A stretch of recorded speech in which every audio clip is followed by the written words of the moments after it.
Behold the mighty square. It's a very popular quilting shape, often referred to as a beginner quilter's friend. In this video, you'll find out about some of the properties that makes the square so special. You'll learn how to add seam allowances before cutting and then how to rotary cut your shape. Last but not least, I'll show you how to make a template that you can use for checking accuracy. You'll be using 6-inch blocks in this series, so we'll start off adding seam allowances and then cutting based on this size. I've drawn a 6-inch square on my graph paper to talk to you about seam allowances. Before cutting, these seam allowances need to be added. Unlike dressmakers who use 5/8 of an inch seam, quilters use a 1/4 inch seam. So I've added a 1/4 inch seam all the way around. A 1/4 inch plus 6 inches plus another 1/4 inch is 6.5 inches across. If you want to end up with a 6-inch square finished size, then you'll need to cut a 6.5 inch square. When I first started quilting, this was very confusing to me because I kept hearing that there were 1/4 inch seams, but I was adding a 1/2 of an inch instead. It wasn't until I saw it drawn out like this that I finally got it. So a little tip here, if you're having trouble understanding the seam allowance, try drawing it out. By the way, this works with all rectangles. Just add a 1/2 an inch to the finished size to get your cutting size. I like to draw arrows in my patterns to point out where the straight of grain and cross grain should lie. You want to cut your square on the straight of grain or the cross grain. This is an important quilting creed. Whenever possible, cut squares and other rectangles on these grain lines. This is so universally understood that many patterns do not print these arrows. You might be wondering why this is such a big deal. Well, it has to do with accuracy. Your accuracy not only depends on your sewing, but also your cutting and your pressing. Quilters find it much easier to sew precisely when stitching on these grain lines, as there's very little stretch. If I follow this selvage edge, my grain lines will line up. Squares and other rectangles are the only shapes that can have all of their sides line up on the straight of grain or cross grain. That's why so many beginner quilter patterns feature these shapes.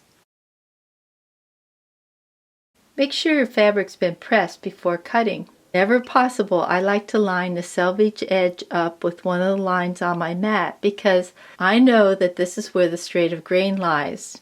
I don't use these cutting lines because often they're not straight. I want to get a nice straight edge. So I've taken my ruler and I've lined it up with the lines on my mat.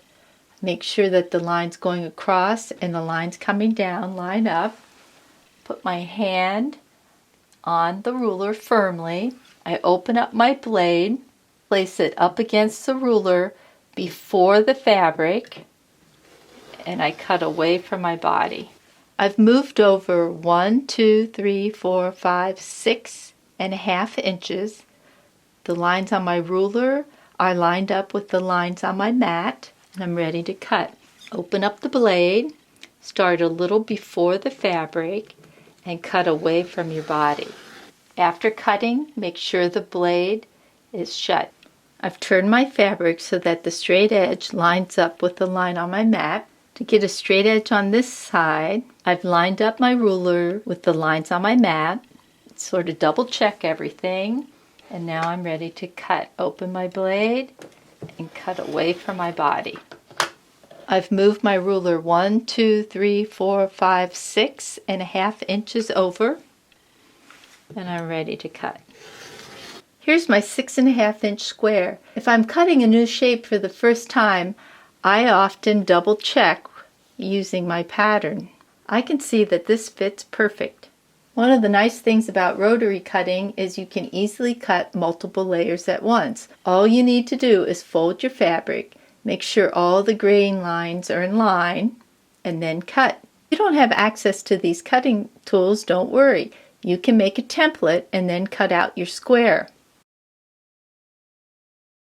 I've provided this handout that you can find at learnhowtoquilt.com under free patterns. A word of caution: when downloading this pattern or any pattern off the internet, you need to make sure that your printer settings are at 100%. I've added this little 1-inch square here that you can check with your ruler. If it measures 1 inch after printing, then your pattern will be correct. Glue your pattern to some cardboard and then cut it out. On the back of your fabric, trace around this pattern and then cut. When cutting out this shape, make sure you cut inside the pencil lines. For more information about making templates, go to Beginner Basics and click on Making a Pattern. Properties that make the square so special can help you when piecing.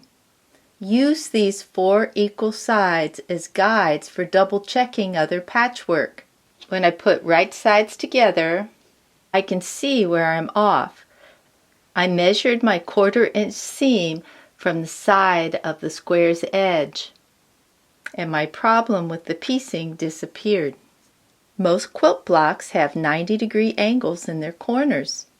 Once again, you can use these properties to help with your accuracy. To avoid getting off grid, make sure you line up all 4 corners, not just the side to be sewn.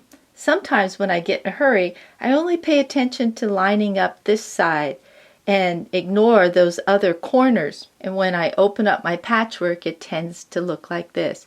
If I would take the time to line up these 4 corners and then sew, my quilt top will end up being more accurate. You can also use these properties to check the diagonals and other patchwork blocks. These diagonals should hit precisely in each corner. Both of these blocks are perfect 3.5-inch squares, but the diagonal in this square is off. I know that problems will arise when I try to match all of these points, as this diagonal is off. Before getting stuck down the road, know that this square will have to be redone to ward off any problems. Now that you're an expert on squares, you'll want to watch the next video in this series. You'll learn how to dress up your square with applique. You might also like to use your squares to make an eyeglass case. It's a fast and easy beginner project for leftover squares. Thank you for visiting LearnHowToQuilt.com. Please subscribe to our YouTube channel and share our videos with your friends.